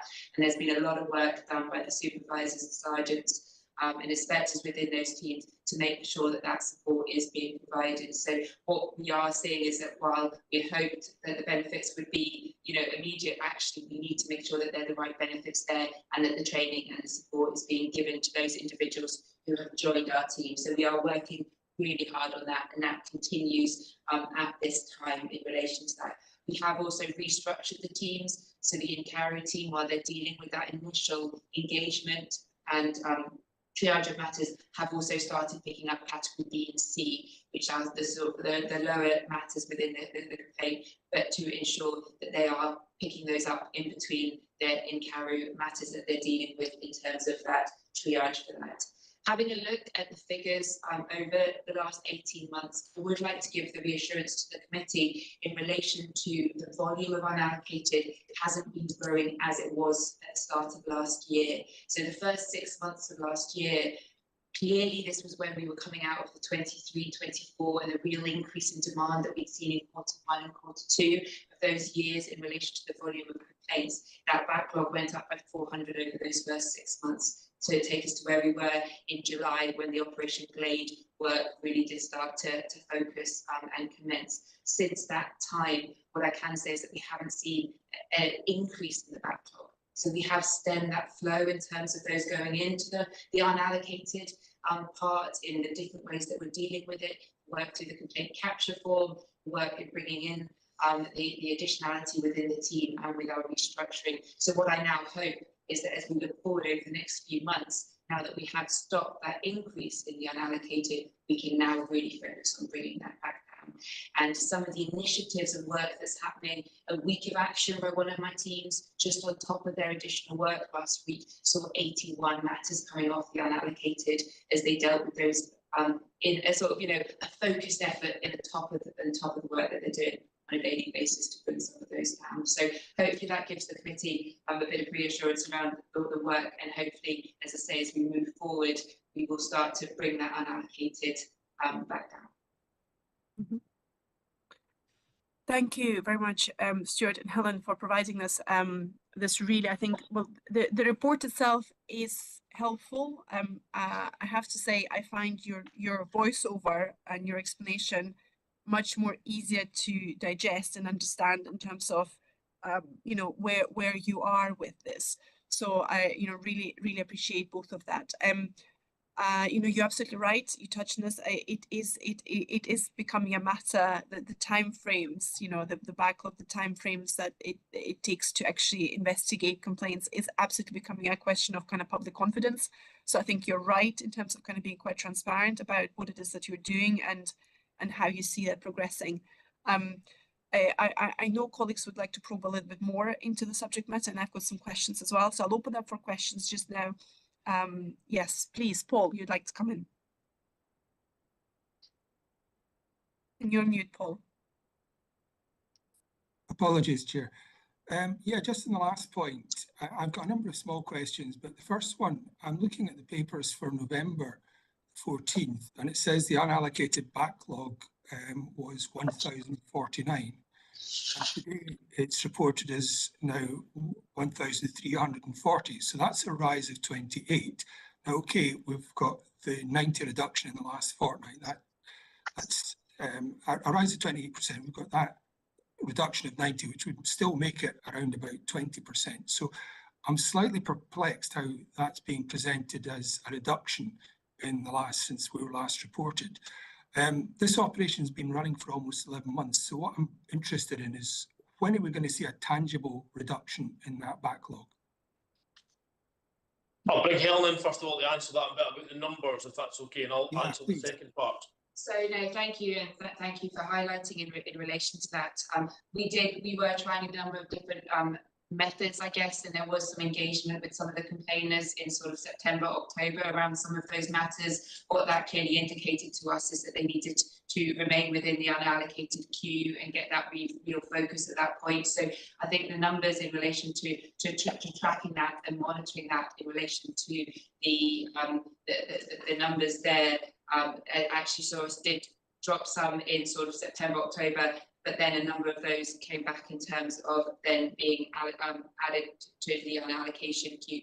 I would give the committee reassurance we are trying to track these numbers in relation to the volume that we're dealing with in terms of those, and the categorization part of the sort of the A+ categories, the A's, the B's and the C's is supporting us to do that in relation to then trying to progress through in terms of the allocation there. So I think it's how we've been sort of trying to address some of the matters within it, but very much focused on just trying to now work down to get those numbers back down in relation to those allocations. And we are hoping that with the new staff that we've got within the team, which is 25 of them now, in addition to the team, that we will really start to see those numbers come back down. Right, so we can accept there has been a rise since the last, a substantial rise since the last time this was reported. So I guess what I'm trying to say is that what we're trying to do is those that are kind of coming out, we're not seeing that going up in relation to the matters we're trying. You know, that number hasn't gone back. It was going up 100, per month in relation to that. There will be new matters within that, but what we haven't seen is that growth in that rate. We've seen it since July, recognising that obviously in November there had been some that had dropped off there. Yes. I mean, 1,340 minus 1,049 does, to me, suggest there has been an increase. It's a straight yes or no. Has there been an increase? So I think it's in relation to the kind of work that we've been doing around it. But so yes, the way that we report it in November, yes, in relation to that. But what we have seen is that overall over the year, and what we see is the fluctuations up and down in relation to these numbers. So tracking that earlier trend, what we haven't seen is where we were last July is that constant going up in terms of the numbers in relation to that. But yes, the numbers, some new numbers have gone into that backlog. We have also been dealing with a huge volume within it as well. Right. Okay, and as I say, this operation's been running for 11 months. ACC Houston, you were going to come back to me on when we'll see a tangible improvement. Yeah, thank you. I think for that part about numbers, I think we need to accept as well that a lot of those are new business as well. That's actually came up and down. So there's a lot of those have been emptied out, which is one of the parts that we've kind of really get to stress at. That number does. The actual increase at one point was about 100, over 100 per month, but that part has definitely slowed down. And again, I think we add that to the touched on already about the complaint capture form, which I think is a part about our tangible measurement is how much it's going down in the increase, the volume increase is going down, is down to that form. And I think we need to give that capture form some time to be fully reviewed and assessed of its suitability, but also what other improvements we can do to that. I think this is a bit for the form in particular, if we can deal with that first. It's a bit of a learning process to see what's the good parts that have come out of that and how we can build on it. For the tangible process to come down, I think the fact is that we've brought the staff in and have now trained them, and that's taken a bit longer than what we'd anticipated for a number of different reasons. I think we need to give that's where our opportunity is going to be. When they're all fully trained and you've got an extra 25 people, that we can actually start to show a difference. I had hoped we would have them all fully trained by this point we got to this meeting, but I think we just need that bit more time to show that difference. So it will be from, can I say though, but from April last year when Operation Glaive started, was very much that first part was looking at the options and how we can stem the flow. The actual part where we got resource, where we were able to change the form, where we were able to try other attempts to contact complainers, that's been more taking place in the last 5 months than what it did in the initial part of assessing where we were going wrong. Thanks for that. I would make the observation if the ambition is only to get rid of the increase, then we're not anywhere near peaking yet. We've got, if it takes 3 or 4 months before we've got an increase of about 75 cases a month now. If that is resolved in 3 or 4 months, and that's going to be the peak, and we're still left with a bigger backlog than we have at the moment. So that would concern me. The 26 new staff members, or the 26 staff members it makes reference to in item 2.3, can you maybe give me a little more information about that? Are they transferred across from somewhere else in complaints? No. Or no, they're absolute new staff? Yeah.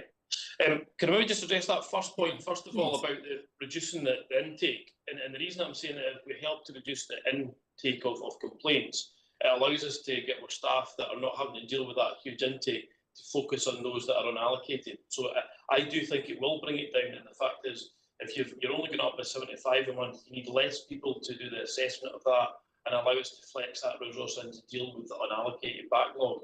So I do think that will come down in conjunction with the fact that you've less coming in. It has to. The fact is we're able to release the staff a bit quicker. Well, that's good to hear. What do you anticipate the next time, in 3 months' time, when we're back in this committee? What do you anticipate the numbers being then in that backlog? And let's call it a backlog because that's what it says in the report.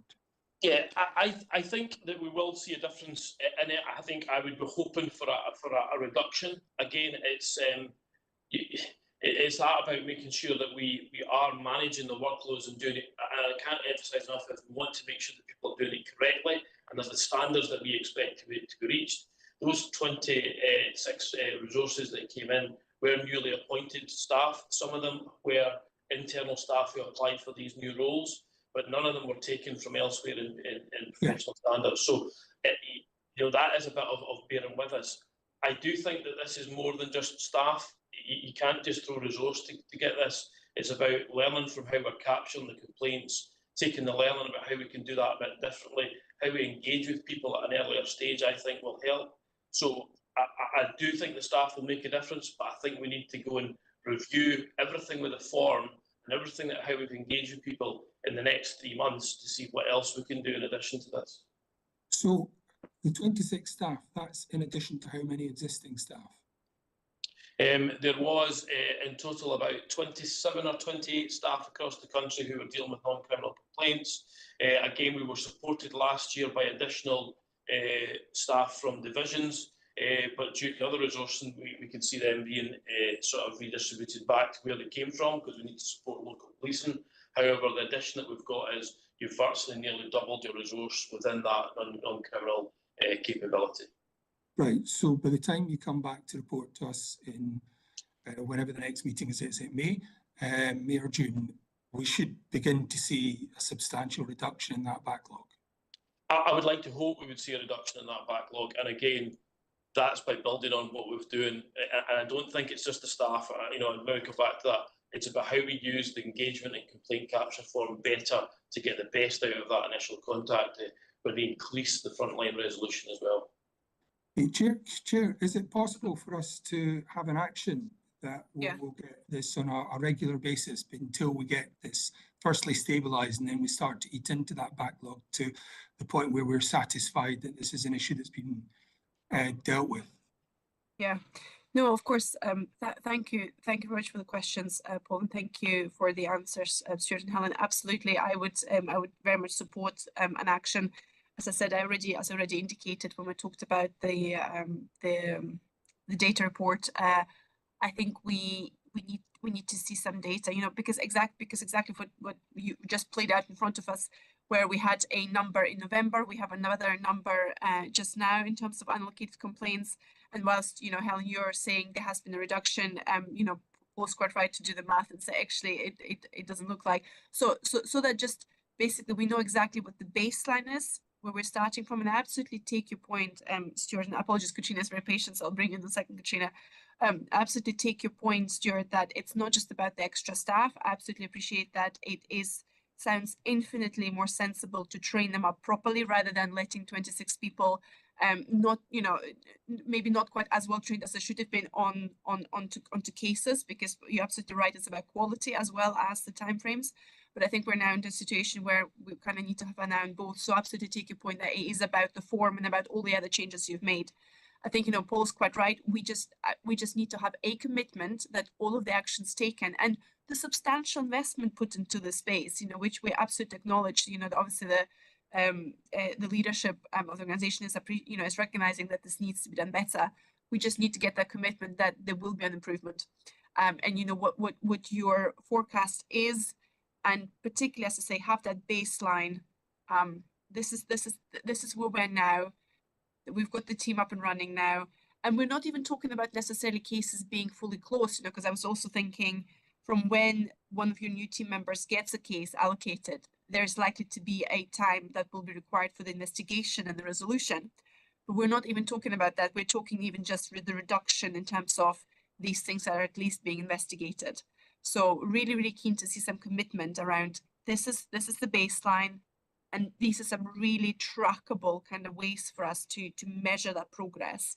So that exactly as Paul says, come next time, and we've got this committee in June, we can see without kind of any ambiguity from here to here, this has been the movement, So Helen, you'd like to come in, and then I'll bring Katrina. And Katrina, apologies.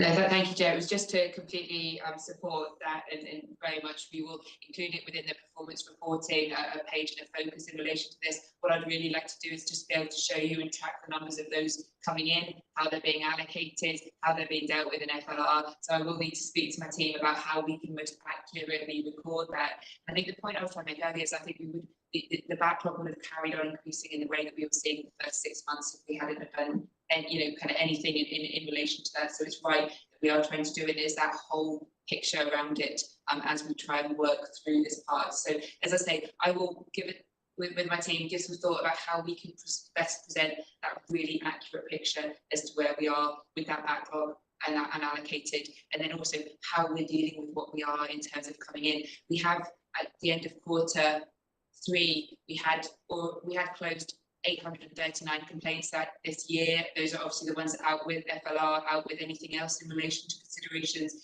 in the non-criminal investigation space. That is on track for the number that we closed the year before. So I think it was just really key that we tried to get on top of that volume increase that we were seeing. But as I say, we will work just to make sure that that's presented accurately in the performance report for the next committee. Thank you, Helen. Katrina, you've been very patient.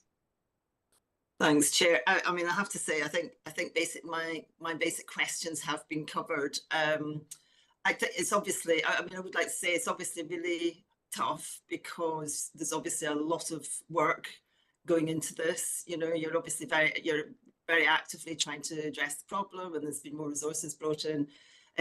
And I absolutely take the point that, you know, not being allocated does not mean not being actioned, but from the point of view of public confidence and public perception and the complainants, that actually is, you know, that's quite a difficult nuance to kind of take on board for the person who's putting a complaint, I would say. So I think basically you have covered it all.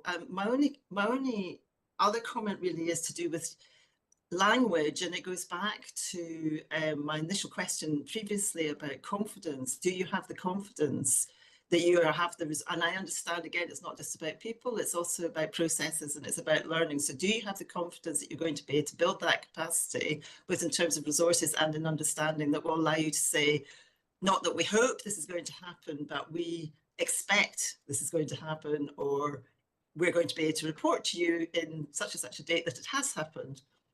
I hope that makes sense, does it? Yeah, it does make sense, and I think maybe to add to that, one part of me for about giving confidence with the fact is that I had some real concerns, and being extremely transparent, bringing in extra investigators who may not have been exposed to this previously, that all we were going to do is add on to the CHR aspect to colleagues in PERC, which would again, I think, would be the fact is if we can show that with the extra additional resource that we've not increased that CHR capability is another measurement of how successful or not we've been without adding burden to PERC, which again would just cause more work. So I do think that there is, we do have a level of confidence that we've got the right people in and we're giving them the right training. So we do have that. I also think though that we need to give us some time to actually review and learn from how we're engaging with the public. Because I accept that it may be, you know, unactioned and unallocated, maybe terms that are not the best. But what I'm really trying to get over is the fact is that when someone's making that complaint, we are not ignoring it. We are actually assessing that and making sure that where there is threat, risk and harm or action that we can take immediately, we're able to do that. It's that part of being that further investigation that needs to be carried out on the back of that. It needs to be done thoroughly to try and stop us being anything that goes across to PERC for a CHR, but also to make sure it's a thorough investigation for the member of the public who has made that in the first place. So I do have confidence that it's the right people in it to do that, and Helen and the team have worked extremely hard, one, to try and get that in place, but also to make sure how do we measure it in the right possible way. And all, you know, the figures that come are variating. Even I've said there just now, even in that 2 weeks since the papers were submitted for this committee, those numbers have changed again. So it's that constantly moving feast that we need to try and make sure we're managing appropriately. Yeah. Thank you. Thank you, Katrina, very much for your contribution. Thank you, Stuart, there again for your response. I think, yeah, we've covered the topic. I mean, I think you raised really valid points there around unallocated doesn't mean an action, but Katrina makes a very valid point that is this what it seems like to the members of the public, and I think that's important. So I think what we've agreed is we've agreed that we're going to include, Helen's going to consider what's the best way to represent this in the regular performance reporting, and we are expecting to see to see that first cut. Again, I'd probably encourage you to liaise, and I'm sure you will be doing in any instance with the SPA staff, with Darren, on some of that. And really looking forward to receiving the first kind of iteration of that data at the next committee. You know, we will be with a narrative of either, you know, an improvement in performance or some very, very clear explanations as to if there is no substantial movement. You know, I think we just need to be, I really welcome your transparency around that. I have to say, I really welcome that.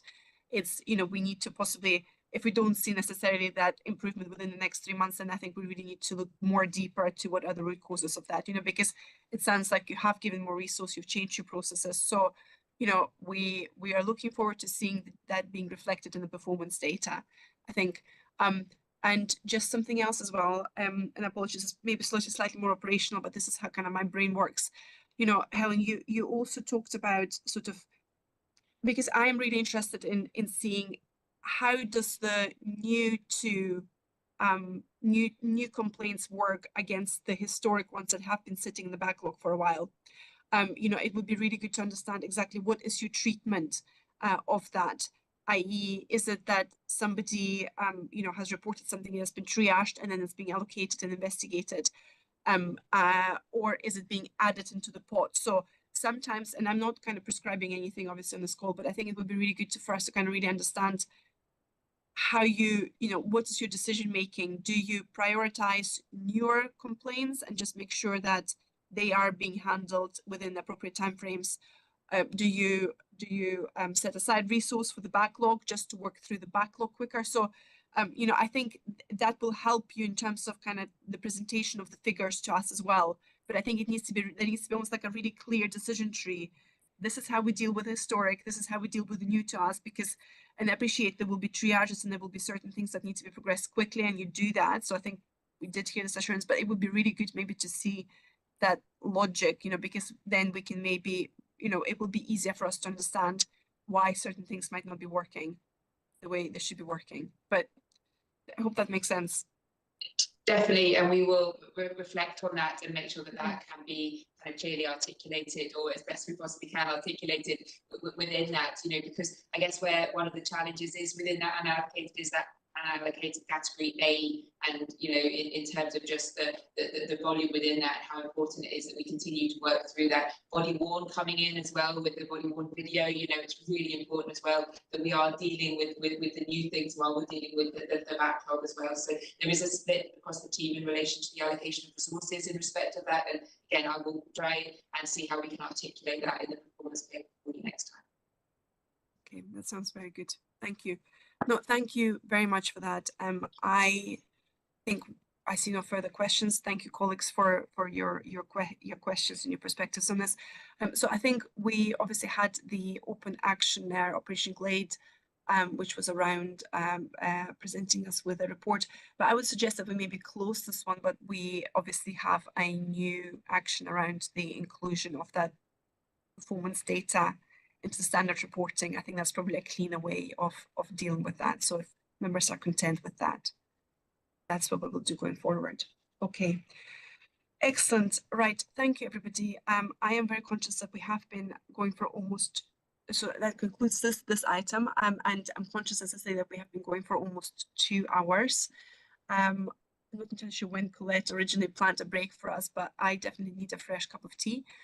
So I would suggest that can we maybe break and come back at 10 to 12, and then we will continue with agenda item 9. So Robin, apologies, we will have to get you back on. I know you've been waiting there patiently to come in on that as well. Okay, yeah, so let's take a break and I'll see you back in about 8 minutes.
Okay, excellent. We have got committee members back with us, and we have got Stuart and Helen with us as well, and Robin. Right, very good. Thank you, everybody. Right, we're restarting again with the agenda item 8. So that's the Police Ethics and Conduct and Scrutiny Bill. And Stuart, you're talking to this paper, I understand. Yeah, I think I'll maybe just kick off. Obviously, the team have been heavily involved in this, and Helen has had people, Alan Somerville's on the call with us today, who's been leading on that team within PSD, a significant amount of work in relation to preparing for the bill. So I'll maybe pass to Helen, first of all, just to give a bit of an update on that. Thank you very much, ACC. So really the paper just provides a bit of an overview of the work that's going on in preparation for the PECs being introduced later this year. We have the full project team that is up and running, and our full business case is in its final stages in terms of project management in relation to it. The focuses at the moment very much remain on the kind of the development in terms of the code of ethics, the training that's required for officers and staff around the bill, the introduction of the duty of candor, and then also all of the vetting amendments that will be coming through, including the code of practice that we are in progress of developing, and clearly regulations that will be provided by the Scottish Government in relation to the work. So it was really just to give the reassurance to the committee in relation to the work that is ongoing, the review across all of our policies, because clearly they need to be compliant when the PECs is introduced, and also a lot of work in terms of our Centurion update and moving towards version 8, that should happen later in hopefully late spring, early summer in relation to that. We are doing a lot of work as well around the communication internally in relation to the PECs bill and the impact in relation to that, and how hopefully soon we have an intranet site up and running and FAQs around it for officers and staff awareness. That was really all I wanted to say in relation to that paper, but happy to take any questions. Thank you. Okay, thank you. Thank you very much, Helen.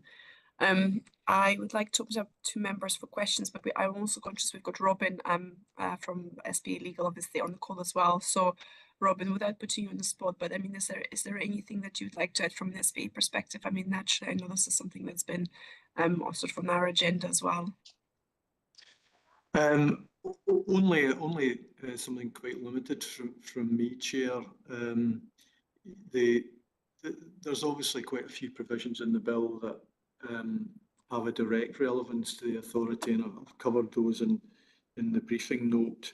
The one point that I think is probably worth raising is the barred and advisory lists, because I see from Police Scotland's paper and from previous discussions I've had with PSD staff that Police Scotland are doing quite a lot of work on this, but as I've said to members, it's important to be clear that in terms of the bill at least, responsibility for the barred and advisory list lies with the authority rather than Police Scotland. I'm not suggesting for a moment that Police Scotland stop doing the sterling work they're doing on developing the lists, but there probably is something to be said for relevant authority staff to be involved in that too.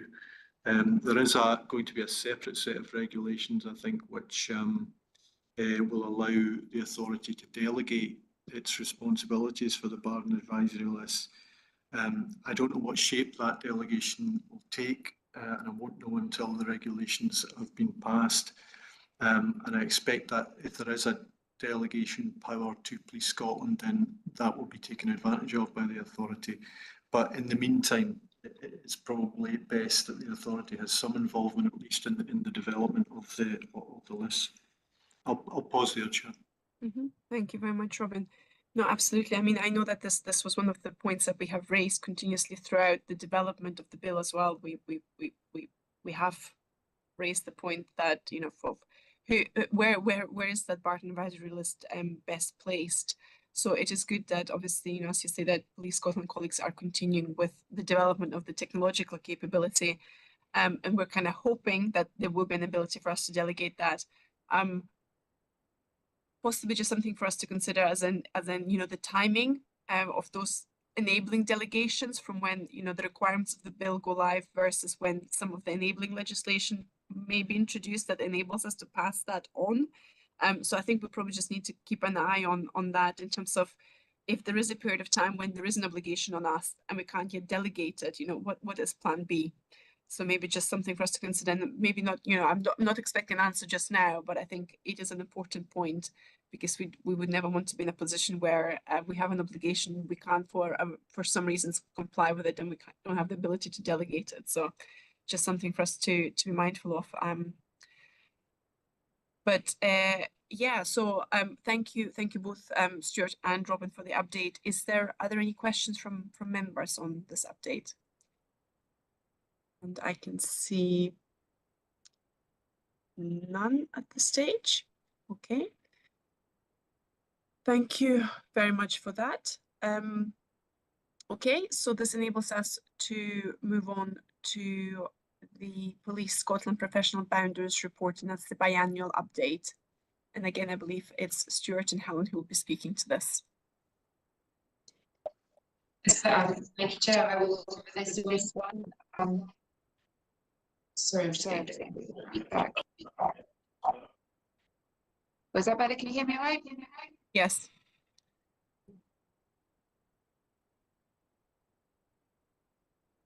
Yeah, okay. Hear me all right? Yes, I think it's better when Stuart's microphone is unmuted. Yeah, no, sorry, that was my fault. Sorry, apologies. Okay, thank you. Okay. So in relation to this paper, it's really to give an overview and an update on the work that's been ongoing in relation to the professional boundaries work, touching on an update in relation to the initial review that was underdone in relation to that was done in relation to sexual misconduct, which has previously been updated to the committee in relation to the recommendations that were complete, the two that remain in progress, and the one that's under consideration in another area of professional standards. These relate to the introduction of a prevention support and interventions programme, which Superintendent John Stewart is now leading on in relation to that, and also the involvement in discussions around misconduct in public office, which we're linking in relation to the Scottish Government in respect of that. There is also progress through the vetting work in relation to the annual integrity checks, which is being led by the Force Vetting Unit, which looks at the sort of employee safeguarding discussions that are on route. So work continues in relation to those recommendations that were outlined in the first review. The paper then talks about the other work within the preventions strand of work that has been undertaken, the gross misconduct outcomes and the standard newsletter as well, and also touches on the police perpetrated domestic abuse case review that was undertaken and I've reported in a previous committee, and also aware that the full paper has been shared with committee members for discussion in the private session. This paper also goes to outline the focus on the sexual misconduct case review 2 that has now been undertaken, and provides detail on the key analytical data that was established during the review that looked at 178 sexual misconduct reports recorded within the 15-month reporting period that this review looked at. It does reference that in relation to the previous review, that the reporting rates per month were higher, 11.9 compared to 7.1 in the previous case review that was looked at, and then provides the overview of the analytical breakdown within the report there. I would just note the reference at point 8 where it talks about 21% of reports were reported to the fiscal. That's actually across all of the reports that were received in relation to that, which include those that were identified where there was no criminality in relation to the matter. In fact, when you take out those and also 39 that were still live in relation to when this report was concluded, those when there was any indication of any criminality, there was 48% of those were reported to the fiscal in accordance with the circumstances in relation to those. So it was just to highlight that point at point 8 of the first table that's been provided. The report then goes on to highlight the 7 recommendations that have been identified during the review, which are now underway in relation to the progression of those. Some of those are touching on welfare considerations, the role of the conduct unit within it as well, and it covers there within the report the sort of policy and inquiry logs as well to be utilised. So the recommendations are there now for the sexual misconduct second review for the committee's awareness and the key analytical data that sits behind it. I'm very happy to take any questions. Thank you very much, Helen. I would like to open it up to members for questions. Are there any questions on this report?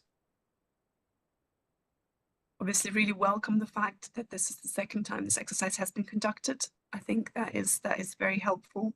I suppose what does strike me a little bit is just the length that it has taken to do this. If I note that, so the reporting period is up to the January 2023. So I know that is probably quite a highly labour-intensive piece of work, and I think some of the recommendations that reflect the fact that finding the data on systems is potentially a challenge. That's what I'm, kind of reading through some of the recommendations here. Firstly, just to check my understanding, so is there a commitment to continue doing that kind of holistic review for a third time? Is that the intention? Yes, I think it's important that we continue to review and take forward. We don't have any plans around exact dates yet in terms of implementing that, but certainly I think it is, we see there are recommendations, there's learning points, there's ways that we can improve in relation to the reviews when they're conducted, and clearly given the nature of these matters, I think it is important that we continue to track and monitor them. So I'm happy to come back with a proposal in terms of time frame, but certainly what we want to do just now is obviously very much focus on delivering these recommendations, and then we can then again in the future take a review in relation to matters. Yeah, no, thank you for that, Helen. I think you're absolutely right. I mean, it makes perfect sense. I think if you implement your own recommendations in a timely fashion, it should enable the execution of these types of holistic, backward-looking analytical reviews enormously, at least from my perspective. So I think that's good. And again, I appreciate there's a lot of data here, and you do go into a lot of detail. Is there anything here, just maybe again, just an editorial kind of overlay on top of what you've already told us? Were there any instances, just for transparency, were there any instances here where you felt actually, looking back at this wasn't quite handled the way it was supposed to have been handled? Because I mean, obviously, these would have been serious allegations. I take it they would have come in, they would have been triaged, they would have been identified as criminal, they would have gone through the appropriate assessment process, etc., etc. Were there any cases in this cohort of cases where you felt that actually the process wasn't quite followed the way it was supposed to be followed to a material extent? Chair, thank you for the question, and certainly not that were raised to my awareness in respect to that, and I'm confident that the team would have flagged to me if there was in respect of that, but where we can clearly see is that where there is some learning in areas that we can improve, in particular consistency in relation to the investigation of some of these matters, and I guess point 6 highlights to ensure that it's referred to the conduct unit, and I'm very confident that now is in place in relation to all of that. So I guess it just gives us an opportunity, as I say, to continue to develop and improve our approach to this. I am aware that the full report has been shared with the committee for any discussion, any deep dive within the private session, should you wish, in relation to anything further, and one of my ACU team will be joining us for that discussion. Of course, no, absolutely, thank you. But I just wanted, for the public record, I wanted to have that perspective. So absolutely makes sense. Okay, thank you. Katrina, you've got a question. Sorry, having a bit of IT difficulty there. Well, yes, actually, I'm curious about the recommendations of just having a kind of more, having another look at that list. Looks very interesting, actually, and I'm not going to be here to hear the update, but I will probably keep an eye on it, sort of going down the line seriously, though, because I think this is really interesting. And I guess one of the things that my eyes, lighting on the appropriate welfare strategies should be implemented immediately on a sexual misconduct investigation being initiated. What, you know, where are you in terms of work on that, on this list of recommendations? And have you got any particular, I'm just, right, okay, we're supposed to declare interest, which I haven't done. So I will just, for the purposes of transparency, I will just declare, I do actually have an interest in the area of the vulnerability of autistic women and girls to gender-based violence and that kind of thing. So I'm particularly interested in this in terms of how you relate then to people who are putting in complaints. And I'm wondering what those appropriate welfare strategies are. And I know that this is kind of operational, but I would just wonder if you could give me a little bit more detail in that area, please. Yes, no, very much. And when Mark joins us in the private session, I'm sure that he can expand in relation to that. And I would probably give the reassurance and maybe reflects on the point that the chair has raised, that obviously in terms of time frame, I think, you know, that this was through till January 2023 in relation to that. And actually also, we know we just continue to develop our thinking around that because of the importance in relation to that. We obviously have the investigative wellbeing guidance now that is published, and we continue to look to review that, having had some feedback that actually, you know, that covers all people involved in investigations, and actually should we have something that's more for those who are obviously reporting matters as opposed to those who are potential, you know, subject officers, suspects within matters as well. Some of that as well is to ensure the appropriate support is being provided, the role of the welfare officer. We've recently just published some additional guidance in relation to it. So I would say, you know, there's a number of bits that would have been captured within that recommendation of the changes since this report was done, and it's certainly a journey that we're very much committed to continuing on as well. Fabulous, thank you. Thank you, Katrina and Helen. Thank you for that. Okay. I see no further questions on this, and yes, as we've alluded to, we will discuss some of the more detail of this report in the private session as well. So thank you at this stage for this. This enables us to move on to the next agenda item, which is 10, which is the committee effectiveness report. And we've got Vanessa, who's joined us for this report. Welcome, Vanessa. Thank you very much, Chair. Can you hear me okay? Yes. Excellent. All right, so the committee effectiveness process is an important element of our overall commitment to try and strengthen and improve our governance. The committee will be aware that we do this for all of our committees. The annual self-assessment process allows us to consider how the committee is performing against its terms of reference. That in turn informs both the committee development, members development, but also the work plans and the overall certificate of assurance process, which is required to be submitted to the annual Audit, Risk and Assurance Committee as part of the annual audit and reporting process. You will note from the paper that we have enhanced this year's process. We're invited the stakeholders, who are all listed at paragraph 1.2, to offer their assessment and their views. Overall, the results from members of the committee are positive, with few areas for improvement that have been identified. In terms of stakeholders, we received 3 responses to the overall survey, one of which was specific to the Complaints and Conduct Committee. Again, feedback was positive, with strong agreement that the committee priorities are clear and they are linked to the work plan, that reports are clear, and that the committee is effective in both overseeing and supporting policing. So, Chair, the committee is asked to discuss the report, the results, any areas for improvement, and then confirm whether you're satisfied that the committee has discharged your terms of reference for the 24-25 period to date. Thank you, and I'm happy to take any questions. Thank you very much, Vanessa, for that. Good to hear that we received a bit of specific feedback from an external party, and very, very glad to hear that it was positive rather than anything else. So that, I suppose, you know, I do take some comfort from that. That is good. Yes, I mean, are there any questions and observations from committee members? I'm just really keen if people feel, obviously we have provided this feedback, do people feel that this adequately reflects the feedback that we've provided? And is there anything that jumps out in particular for us as members? I think it is relatively consistent with sort of the overall board effectiveness position, and I think it is relatively consistent with a number of other committees that obviously each of us are on. So, I mean, from my perspective, I think it is reflective. Again, zoning into this, I think we do have a few instances of unsure around committee papers, and I was actually going to say something a little bit about committee papers when we get to the work plan as the next agenda item, so I'm not going to go too much into this just now. And then there is a little bit of uncertainty around the issues around capacity and capability,